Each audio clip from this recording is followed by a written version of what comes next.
Welcome to the Lead Change podcast. I'm your host, Dr. Mary Mulcahey. I'm an orthopedic sports medicine surgeon with a huge interest in contributing to the growth and development of other leaders. On this podcast, we will share stories from many leaders in all medical specialties to understand the skills necessary to be an effective leader. We'll celebrate their success and hear about strategies to overcome hurdles. We will also highlight some of the unique challenges faced by women in medicine who are interested in pursuing leadership positions and the importance of mentorship, sponsorship, and allyship in achieving and being successful in those roles. Let's work together, build on shared experiences, learn from those before us, and use these lessons to propel us forward in our career. Let's lead change. Welcome, everyone, to the Lead Change podcast. I am so excited to have Dr. Cindra Kamphoff on the podcast today. Dr. Kamphoff is an award-winning keynote speaker and certified mental performance coach for leaders, athletes, and championship teams. She has provided mental training for the Minnesota Vikings for 4 years, working one-on-one with the players. Cindra worked with the United States Olympic track and field team while they were at the Tokyo Olympics, working with the athletes one-on-one to help them train their minds. She is the author of an Amazon bestseller, Beyond Grit, 10 Powerful Practices to Gain the High Performance Edge, and the corresponding workbook. Her upcoming book, The Confidence Habit, 7 Core Practices to Turn Self-Doubt into Self-Belief, will be published in September by Simon & Schuster. She is the owner of the Mentally Strong Institute, a firm that provides coaching to leaders and athletes. And her podcast, the High Performance Mindset Podcast, has over 2 million downloads and is ranked in the top 0.5% of all podcasts where she interviews thought leaders about mindset. That is incredible. I had the huge pleasure of meeting Cindra at the Inspire Women in Orthopedics Summit in October 2025. She gave an incredible talk entitled Beyond Grit, Embracing Passion and Perseverance to Gain the High Performance Edge. It was really a very engaging session. I've enjoyed following Cindra on social media, and I'm inspired by her content and all the work that she's doing. I can't wait to discuss many details related to her leadership roles and her book during this conversation. Cindra, welcome to the podcast. Mary, thank you so much for the amazing introduction. I should just have you follow me around all day, Well, it's Makes me easy. feel so great. Thank you. You are incredible. And that session at Inspire really was one of the most energizing and engaging sessions I've ever seen at any meeting. So congratulations. Thank you for how you lead that and really get everyone involved. I recently learned that from a neuroscientist that you have to change things up every 7 minutes when you're speaking. And that's made me more engaging and more inspiring. So thank you for saying that. Yeah, that's amazing. That's a great philosophy to adopt as you're approaching talking. And for any and all the current leaders, aspiring leaders listening to this, take that into account as you're preparing talks and really wanting to engage with your audience. So before we get into some of the specifics of your leadership roles, Cindra, and the very inspiring work that you're doing, can you share a little bit about your background with us in terms of where you grew up and your education and kind of how you got to where you are? Sure, absolutely. So I grew up in a small town in Iowa called Sheldon, Iowa. It's about 5,000 people. And I grew up playing lots of different sports, racing against the boys growing up. And I learned I was really great at cross country and track. So I was a state champion my senior year in high school. And that inspired me to go to college, get a college scholarship to run cross country and track. And it was actually there where constantly beat myself up, and I thought that the way to get ahead was to, be really harsh and critical of myself. But, as you could imagine, Mary, what ended up happening is just my confidence continued to decline, and I was shattering my own confidence without even realizing it.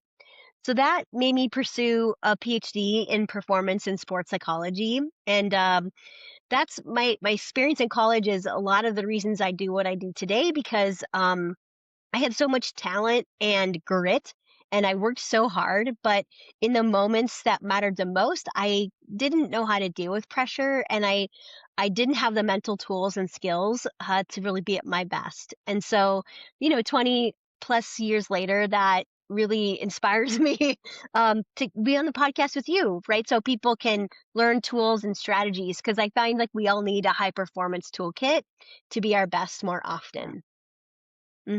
Yeah, that is fantastic. And I love that. And it's so applicable, not just to athletes, but to everyone, to professionals, to physicians, to all different careers and aspects of your life. And, I ran track in college too. I was a sprinter, not a distance runner. That's Anything awesome. over like 100 meters was distance for me. I was also a long jumper. But I totally identify with you. And I hear what you're saying about, athletes, I think in general tend to be very hard on themselves, right? With the desire to perform well, to, be winning, but just to be constantly improving. And you took that experience and really it fueled you to pursue your degree and now sort of inspires and is the foundation for a lot of what you're doing in your career and the impact that you get to have on so many people, on athletes and other professionals. And we're definitely going to get into some more of that as we move through the podcast. But you are the CEO and the founder of the Mentally Strong Institute. Can you explain what the Institute is, what your mission is, and what are really some of the groups that you target? Absolutely. So I would describe us as like a speaking and coaching company. So I'm a speaker, and we have a few other trainers that continue to teach the 10 practices of being mentally strong. That's what you really heard me speak on.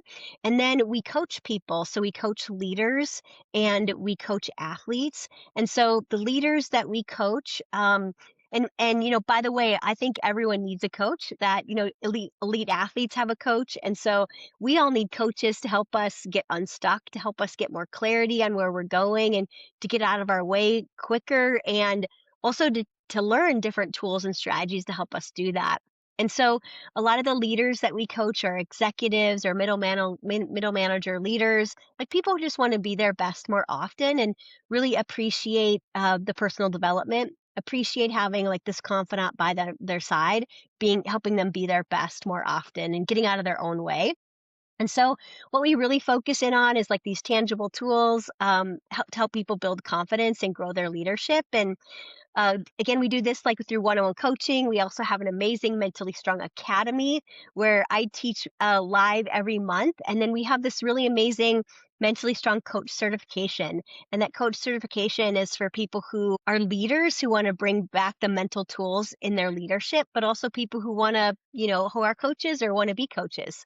So those are the things that we really focus in on. And the best Yeah. part is, my sister is one of the people who kinda is helping us lead the company, so it's Oh, fun to work with that's your sister every day. yeah, that's amazing. So it's a family affair. That's fantastic. One point you made, straight away in your response is about the value of coaches, right?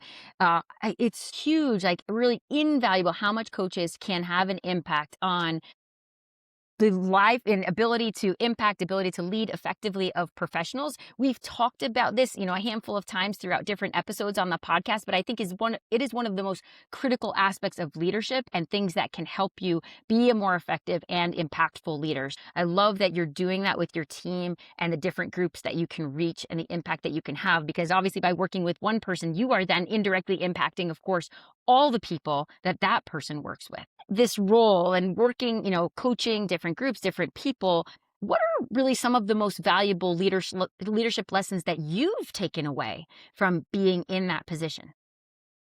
Yeah, that's a great question. I think one leadership lesson I've learned is just the importance of leading by example and how my energy is contagious. My stress is contagious. My passion is contagious, like all Yeah. the things. And you know what, Mary? I also have my own coach. I have multiple coaches over the last 10 years. And I think what's helped me to do is helps me get to my goals quicker. It's helped me make more impact. And I think, what I've learned just coaching leaders and executives and even elite athletes is like we all get in our own way. We all like experience this inner voice inside our head that's telling us we can't do it, we're not enough, whatever way that shows up for you. And what a coach does is helps you like choose that inner coach, right? That those the thoughts that are really helping you that and really that are serving you, and you get to choose either that inner critic or that inner coach to listen to. And I think that's so important, to really recognize that inner voice. And that's what I've also recognized. A second leadership lesson I would say for me is I need to keep on choosing my inner coach, the one that tells me the truth, the one that's wise and all knowing. Because when I'm doing that, I can lead my team more effectively. And our default, my default, your default is this inner critic, finding the ways that you aren't good enough and what you don't have and what's missing instead of what you do have and what's right. Yeah, that's fantastic. And just like such a great point that you bring up. We do have these voices. We do have these things that we tell ourselves. And I think we all realize that we are hearing things and we can tell ourselves negative things, we can tell ourselves positive things. But I love how you broke that down to say the inner coach or your inner critic. Right. And that how much more effective it is and impactful to listen to your inner coach and how much more beneficial that is for you, for your team, for all the people around you, is to listen to those positive things and be inspired and motivated and just keep moving forward. Right. So really love how you framed that. I think that that's so important. And by being motivated and inspired, you're much more likely to move forward in a positive direction. I think what's helpful to know is like we all have that inner voice inside our head, right? That inner critic or inner coach. And you might be watching the Olympics right now. And I love when Olympians talk about this. Like one time Michaela Schifrin, who's a downhill skier, was asked, like, what do you think about when you're on the top of the slope? And she was like, I have an angel on one shoulder and a devil on the other. And the angel is telling me, I got this, I'm gonna win. And then the devil says, you're gonna die. And the Oh person no, interviewing no. Michaela was like, you think about dying and you're an Olympic athlete? And she said, yeah, I think about dying because I'm human. And I just love the vulnerability on that. And so just recognizing that we all have automatic negative thoughts and you don't have to believe everything that you think and your identity that you have as a leader, right? You can intentionally shape that by what you tell yourself about yourself. Mary, I used to think that I was terrible at learning people's names. But then what happened is I never even tried to learn people's names because that's what I believed about myself. And so you got to keep leveling up your belief in yourself and your identity to help you get to your goals quicker and to help you dream even bigger than you are right now. Yeah, such a great point. Fantastic. And we're going to dive into an aspect of that for sure when we start talking about the book. But before we get there, so you also currently serve as the director of the Center for Sport and Performance Psychology at Minnesota State University. So I'd love for you to share just a little bit with us about what are some of your responsibilities in that role? Yeah, absolutely. One of the moments that has really shaped my life, Mary, was I was at the Boston Marathon bombing in 2013. So that was about 13 years ago. I had just completed the race when the bomb went off. And I can certainly tell you more about that experience. But I came back realizing that I was playing small with my life and I had these big goals and dreams like working for the Minnesota Vikings and writing a book. But, all that was really scary because I didn't play football and I worried if people wouldn't read the book, so I just held myself back. And another thing that I started when I got back is our center. And so it's called the Center for Sport and Performance Psychology. I've been a faculty member in sport and performance psychology now for over 20 years at Minnesota State and now teach part time. But I still do it because I'm really passionate about helping the next generation of graduate students be their best, learn how to do really amazing applied work, help athletes be their best. And so through the center, I help coordinate the applied work in our community. And we have about 30 graduate students in our program. And I help coordinate one on one sessions that they start doing with athletes and performers, and then the work in the community with like different high schools and colleges. And I love it because the graduate students keep me fresh. They keep me like I got to keep understanding what the newest research says about sports psychology and performance psychology, but they also keep challenging me to keep growing and learning, which I really appreciate. Yeah, that's fantastic. And, I mean, I'm a sports medicine surgeon and work with a lot of athletes and other patients who just want to be active. But I think that, sports psychology is so important, absolutely a critical role. And I think there's a huge need for that in the US and around the world. So I love that you are having an impact on training and educating all of these future sports psychologists and helping them learn what you've learned from your personal experience, but also all these other activities you've participated in. So, we touched on this a little bit, Cindra. But I think as leaders, it's really important for us to understand our why, right? Our purpose, our motivation, and Yes. what drives us in all that we do. What gets you out of bed in the morning? Or, in words from your book, Beyond Grit, what are you fighting for? Yeah, I love that. When I think about how I got to really get clarity on my why, I think the first moment that I shared with you is that time in college where I really struggled. And, that made me just more passionate about teaching tangible tools that people could use and teaching people the how to, because so many people are overwhelmed by anxiety or a lack of confidence or, again, this negative voice inside their head. And then the second moment that helped me really get clarity on my why was being at the Boston Marathon. I remember asking myself really big questions that day, like, why am I still here? And what difference do I make? And why do I do what I do?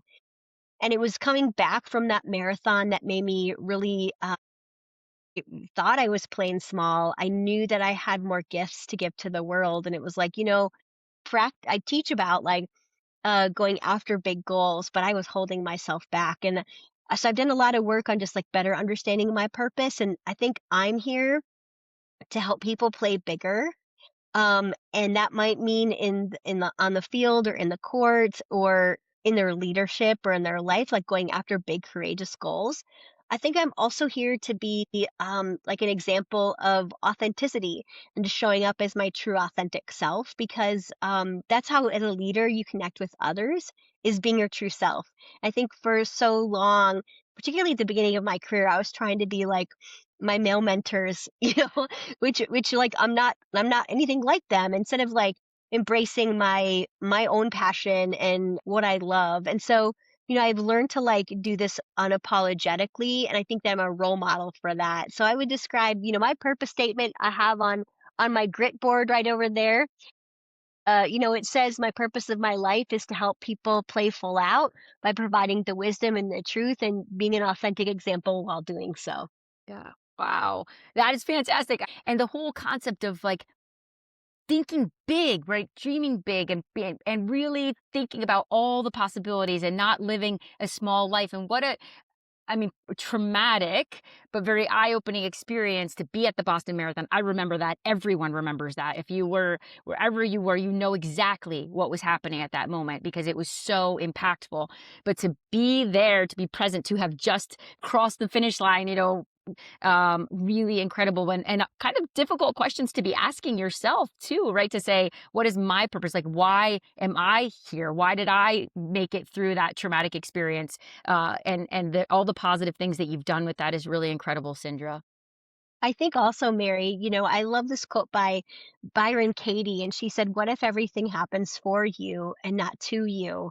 And I really tried to embrace that in my life, even though that's hard. But it's like, I think that these moments really are there to teach us something. And they're called crucible moments that change everything in your life. And typically they're a more of like a difficult moment. And I think those two examples have, because I've reframed them, because I've understood what they meant in my life and I use them to better understand my passion and my purpose. I think those moments have is what shaped me still. And we at the Mentally Strong Institute have a huge goal of helping 10 million people be mentally stronger in the next 10 years. And that's huge. That's a huge audacious goal. I think we can all turn these difficult moments into like learning moments, or perhaps these difficult moments have shaped you, right? These crucible moments have led you to where you are today.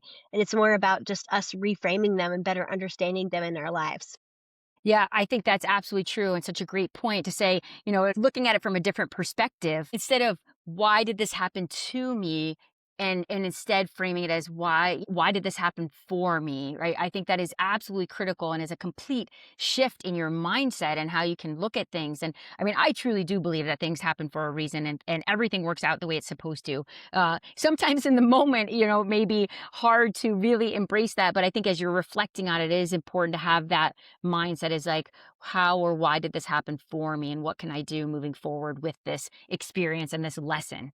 So I love that you Yes. shared that. So I am so excited. I've been just like waiting to dive into this book, really. I cannot wait. And now for any of you guys just watching, I'm just going to show you I am reading this book. We're going to get into this now. So as I mentioned in the introduction, you are the author of Beyond Grit, 10 Powerful Practices to Gain the High Performance Edge. I'm well into reading the book now, and I am absolutely loving it. So I'm curious, can you share with us what really inspired you to write the book and who can benefit the most from reading it? Say anyone can benefit from reading it. The best part about the book is it's really easy to read and simple, short chapters. They're broken up into 10 practices within really short chapters within it. And so my teenagers have read it. You can read it as a 20-year-old, a 30-year-old, a 40-year-old, a 60-year-old. It doesn't really matter, but it provides really practical tools to be your best. And what I love about it is it's like the toolkit I wish I would have had when I was struggling, because every part of the chapter is like a story and then a point, like why do you need to implement this strategy or this tool or build this practice within yourself, and then it gives you like a tool. And what I also love about it is that people can go to the section they need the most. You don't have to read it from the beginning to the end, although that's a great strategy too, is to help you build the 10 practices within yourself. We also have a mentally strong index that um, does help you measure the 10 practices and like helps you understand where you are in it. And so I appreciate that, because then people can see, okay, what am I strong at? What do I need to grow in? And Mary, I had a meeting planner say to me a couple weeks ago. So someone was bringing me in to speak, and she said, "This is the work of a lifetime." Practices Oh, like grit and understanding your yeah. purpose and mastering your thinking and living and letting go and dominating what you can control. And that's absolutely true. That no matter how old we are, we have to keep practicing these things. And they're ultimately practices.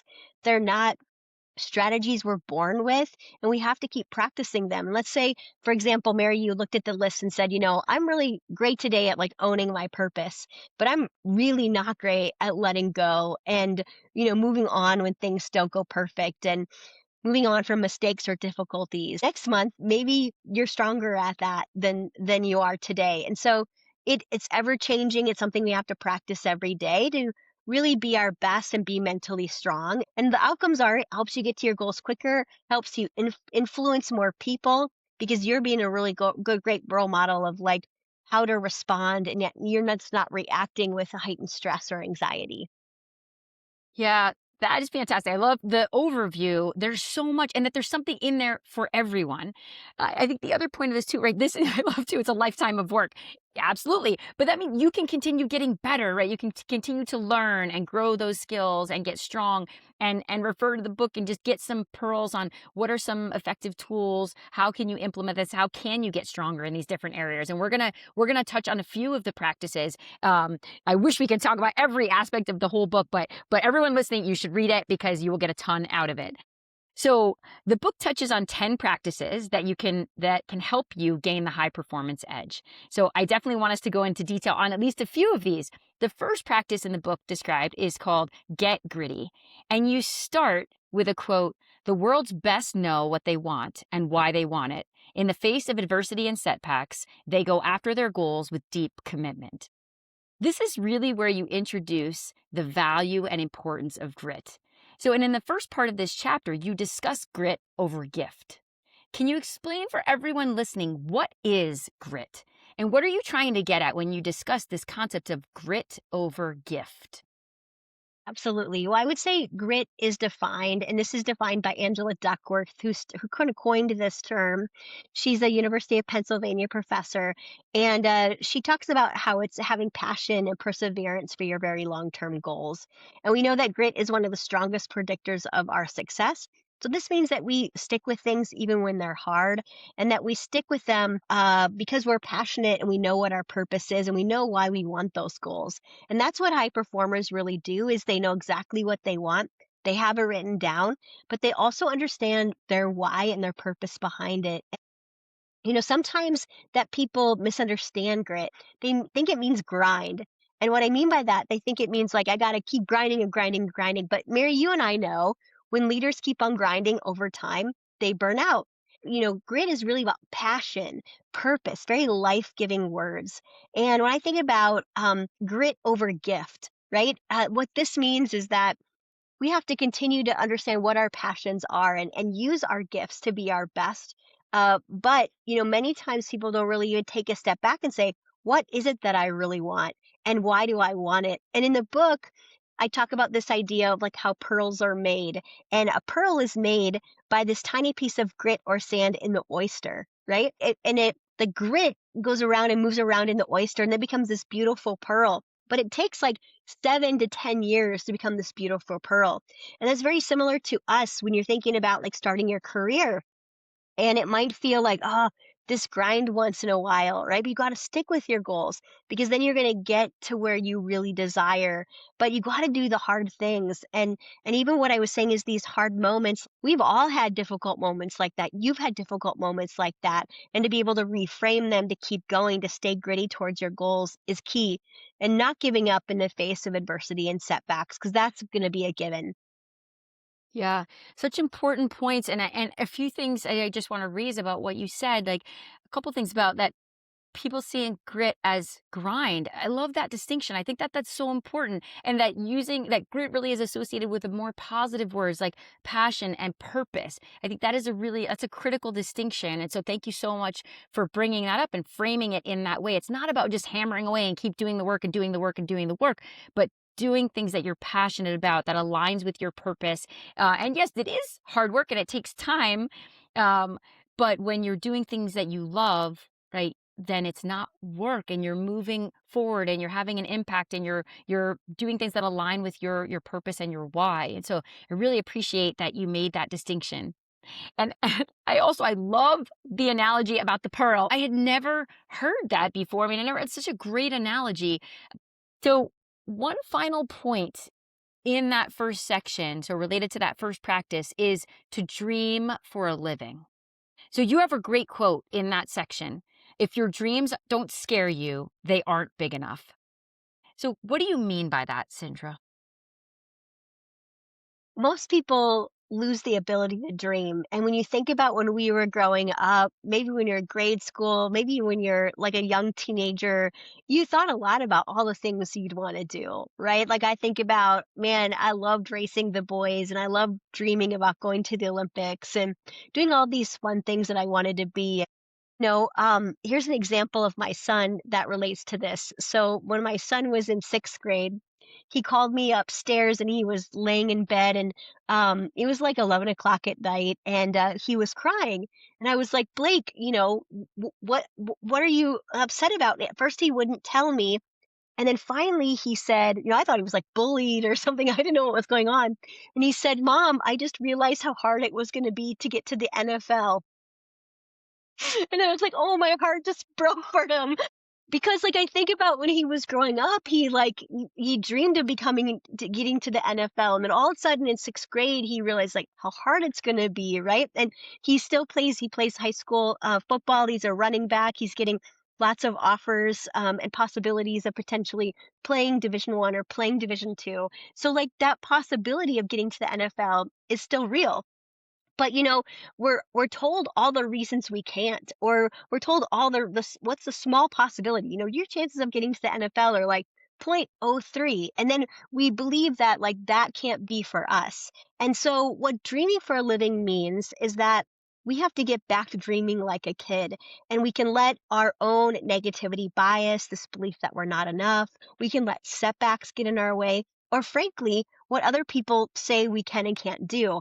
When I told people when I got back from the Boston Marathon and I was like, I started claiming that I wanted to work for the Vikings and working in the NFL as a mental performance coach. And I remember like many people kind of looking at me strange, or just saying like, yeah, that I don't know how you're going to do that, or that seems impossible. And at first I listened, but then I was like, I'm going to believe in the impossible. And I'm going to change that idea of impossible to like, I'm possible. And that's what we need to do, not listen to the naysayers. And we have to give ourselves space and grace to keep dreaming. And so many times as leaders, Mary, we're just stuck in like the tasks, like, here's what I got to do today. Here's what I got to check off my list. And we don't give ourselves like time to dream and believe time in our week or our month to say, like, where am I going and why am I going there? And how do I need to adjust it?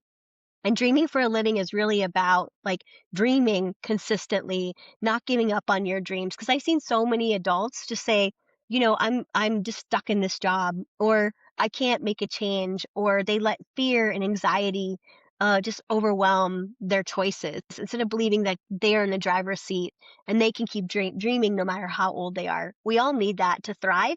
We all need big, audacious goals, right? That is the good kind of grit, to have goals that you're going after and sticking with those goals, even when they're hard, even when they're setbacks, even when it seems impossible.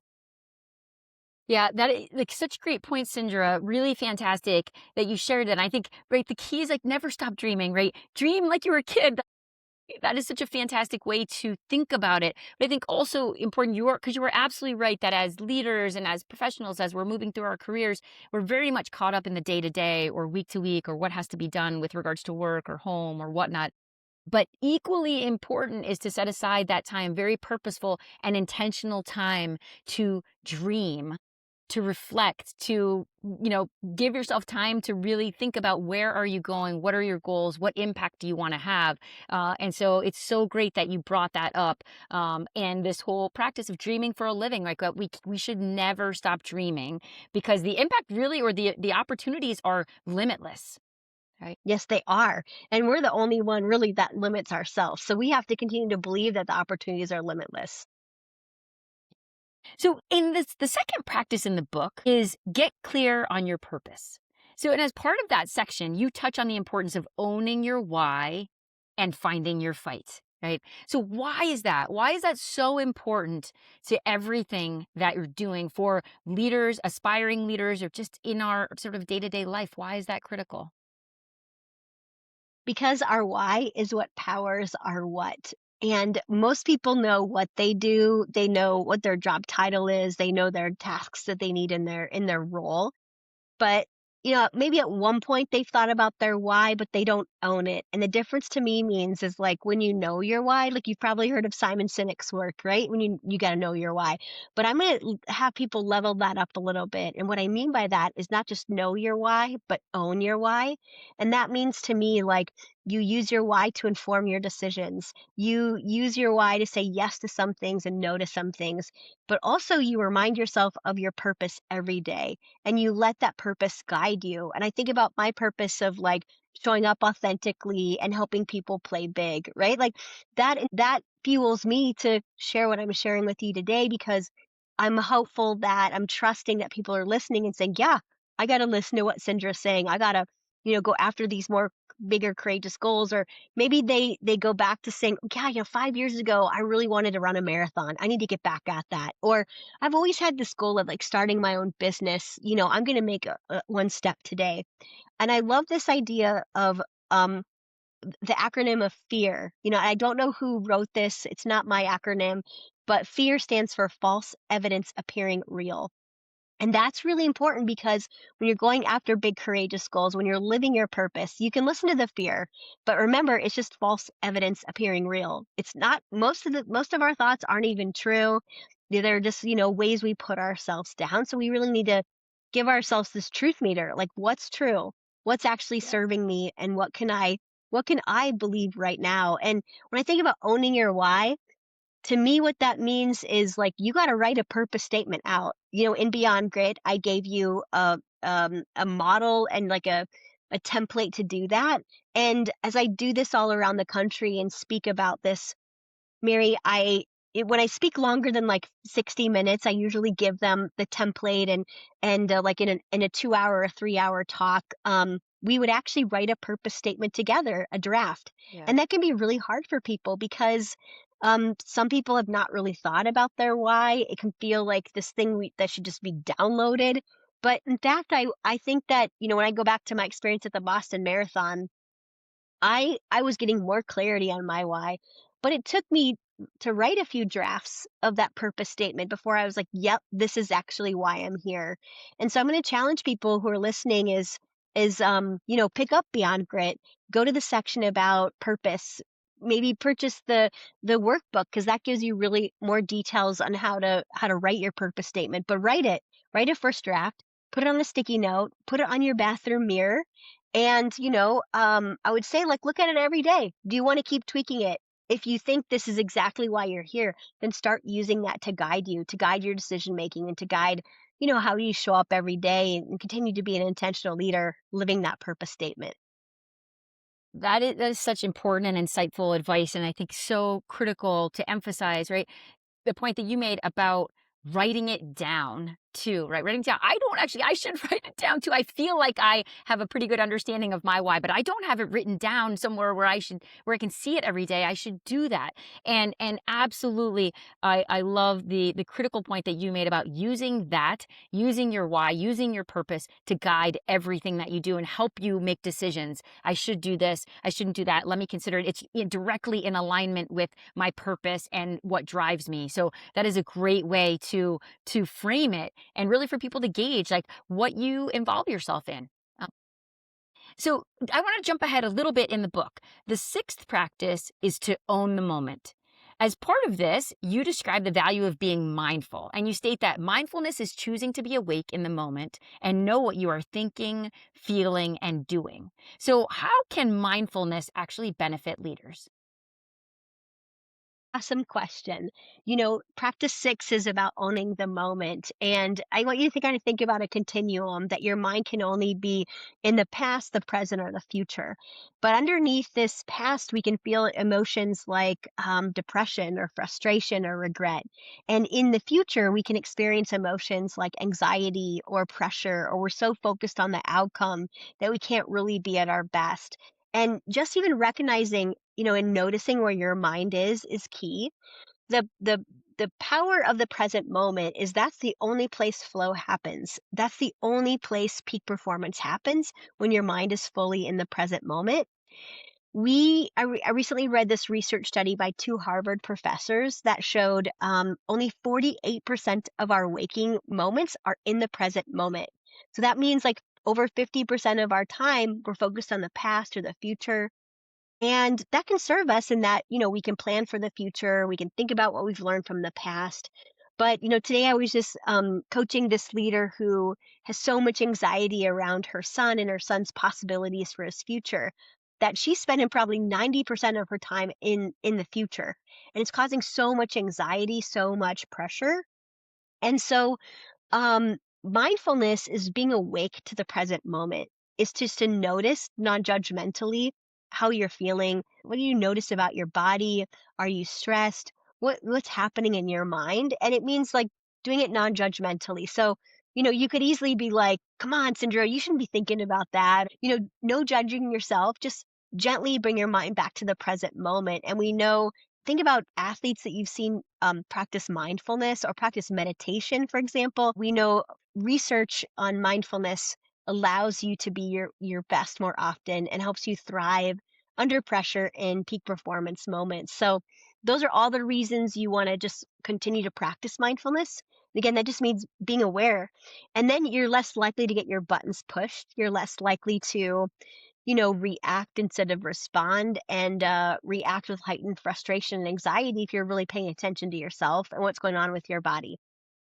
Yeah, such a key point. You're absolutely right, right? Whether that's very positive emotion or negative emotion, your team feels it. They see it, right? And so that is really, really important to try to help regulate that. Um, in the last section related to the sixth practice of owning the moment, you discuss the value of seeing pressure as a privilege. So what do you mean by that, Sindra?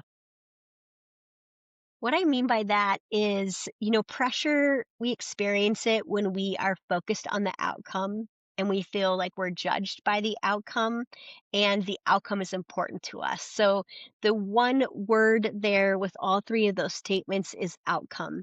And we tend to feel pressure. Again, pressure is more a future based focus where we're focused on the outcome, potentially what could go wrong instead of what could go right. And we want to shift our attention and see it as like, a privilege, and that comes from, like, a Billie Jean King quote, who's this legendary tennis player, where she says, "Could you see pressure as a privilege?" And the ways that we do that is you wouldn't be in this moment if you couldn't handle it. I think about like an athlete, if, they're in the game-winning play. If your coach didn't believe you could handle it, you wouldn't be in the game-winning play. For me, I think about like this opportunity to be a keynote speaker. And, every week I deliver a keynote somewhere. And sometimes it feels a lot of pressure. Last week I was in San Antonio and I was speaking at the National Business Aviation Association, so it was kind of fun, Awesome. speaking to aviation professionals, and I was the closing keynote. Right before it, I can feel a lot of pressure, like, I better deliver, but that pressure also helps me rise to the occasion. And so Yeah. when pressure is too much for you, I have an acronym in the book called POP the Pressure, and this is what it stands for. P, take a few couple power breaths. Just get back to the present moment. Even counting with those power breaths can help you just get back again mindfully to the present moment. O is stands for what's the opportunity right now. So that means like getting your attention back to the present moment. What can you control right now? What's one step you can take right now? And then the other P for pop is process. And we know that you're best when you're focused on the small things that you can do instead of the outcome that you can't fully control. Let's say, for example, that you are applying for a new job. You can't actually control if you're going to get that new job because you can't control what the people interviewing you thinks. You can't control who else applies for that job, but you can focus on being your best one question at a time. And that could be part of your process. I will show up on purpose. I will give my best one question at a time. I will reset if a question doesn't go perfectly. Those are all kind of examples of more process goals. And we know people are at their best when they're in the present. Focus on the process, the small things they can do to be at their best. Yeah, yeah, that's great advice and an awesome practice to diffuse the pressure. But I think also, that quote by Billie Jean King is just fantastic. But you're absolutely right. You wouldn't be feeling that pressure. You wouldn't be in that situation if someone or many people didn't believe in you and your ability to be successful or have an impact in that setting. It also means that you care. Right? It's like you care, you wanna do a good job with your keynote, you wanna play well on the tennis court, or, we wanna do well in surgery, we wanna take great care of our patients, right? So we feel that pressure because we Exactly. care so much about what we're doing. But it is really important to not be paralyzed by that pressure. So that practice that you described is really fantastic and is something that is really straightforward to implement, but just be thinking about it and practicing it so that when you are actually faced with the situation, you know how to kind of counteract that. So I want to close, Cindra, with a few questions that I like to ask everyone. So first, the title of this podcast is Lead Change. So what does lead change mean to you? Lead change means to me like not being afraid of change and embracing change and be the leader of the change that you think needs to happen in the world. And I think so many times we can let fear get in our way of making changes and leading what we think is going to really support and help the world. In practice number 10 in the book, I talk about choosing courage over comfort. And comfort is where we let fear overtake us, but courage is like doing the things that are hard. And most people don't love change. They respond negatively to it. But as a leader, as a mentally strong leader, you can say, bring on the change and lead through it. And those people who can lead through change, not only are you at your best more often, but you can help other people keep leveling up because you're being a good role model through change. And you can help people embrace the change that many times, they're afraid to do so. Yeah, that is so true. Really great advice. Just embrace it, right? Own it, and never be afraid. I try to dismiss that fear. Don't be afraid of change. Don't be afraid of taking advantage of an opportunity and really setting a great example for all of those around you. So I love how you framed that. Now, besides Beyond Grit, uh, have you read any leadership books that you have found to be particularly impactful? Well, the leadership book I've been working on writing comes out September 1. It's called The Confidence Habit with Simon and Schuster. So I did a lot of reading about confidence leading out to the book, and a couple of my favorite books related to confidence are number one, I love Jamie Kern Lima's book called Worthy. I think that is a great book to read as a leader. I also love The Confidence Code. It is a book mostly written kind of towards women and the neuroscience of confidence. So I'd recommend those two.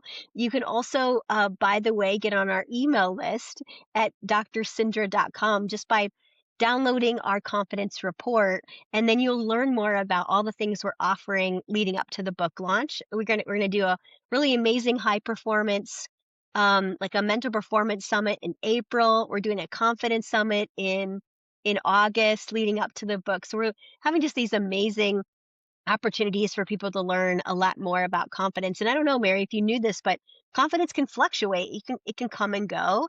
It can impact. You can change like a light switch just like that fast. And so we need tools to really reset our confidence and to keep growing it. And the book covers 7 core practices to turn self-doubt into self-belief. I can't wait to see what it does and Yeah, how it helps that is people. it's so important, and I'm sure it's going to help a ton of people. And that whole aspect of confidence, we could spend the entire podcast talking about that. So we'll just have to have you back, Cindra, to talk about the book and really share some of your insight about confidence, because that is really a critical aspect of leadership too. So I appreciate you sharing those books that are largely centered around confidence. Do you have any favorite quotes? Do. One of my favorite quotes is, "If your dreams don't scare you, they aren't big enough." And I love this quote because we were talking about dreaming for a living and like continuing to go after those big, outrageous goals, right? And so I'd say, like, if you don't have your goals and your dreams written down, you should start. How about you write down everything you want to achieve or give or contribute in the next 10 years? And then divide that up to like, okay, what could my 1 year goals be? What could my 5 year goals be? And just the power of doing that gives you a direction. I did that several years ago, Mary. I have them written on my bookshelf behind me. And what's cool is like I've achieved some goals that I thought took 10 years and 3 years just because I wrote it down. And what's amazing is, I had a goal of working with an Olympic team, and I had no idea how I was going to do that, but I wrote it down anyway. And then a couple months later, I had someone on my podcast who works with USA Track and Field, and I was talking to her at the end, and I said, "Oh, I have a goal of working with an Olympic team." And she said, "Oh, we're looking for someone else to work with our team." And so if I wouldn't have had that goal written down, I wouldn't have had this amazing opportunity to support our Olympians. And so you never know how your mind works, for you once you write that down. Kind of this abundance mentality when you claim it, right? It comes Yeah. towards you because you're putting it out there and you're deciding what you want, and then you're making it happen at a subconscious level. Yeah. And I think the other key part, and you just mentioned this, right? The other key part is telling people.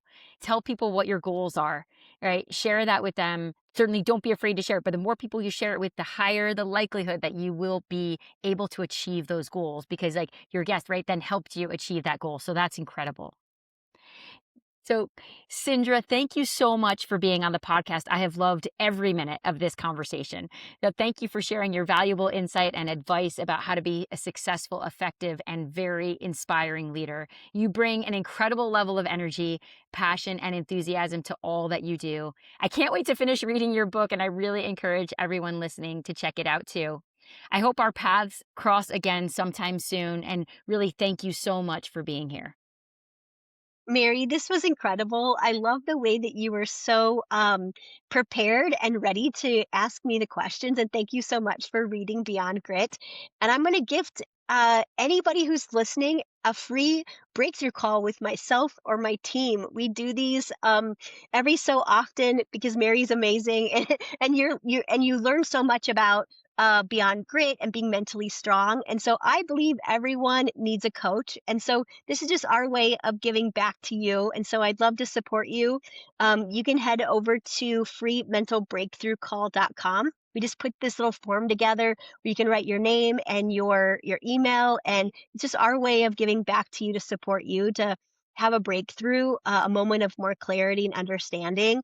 And so if you'd like to uh, learn about coaching, or if you'd like to experience it. Coaching isn't where you go back to the past and think about the past. It's really helping you get clarity on where you want to go. And we'll help you do that. So you can go to freementalbreakthroughcall.com to check it out.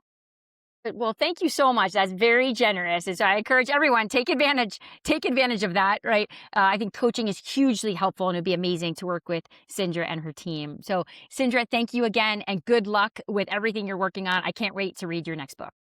Thank you, Mary. I appreciate you.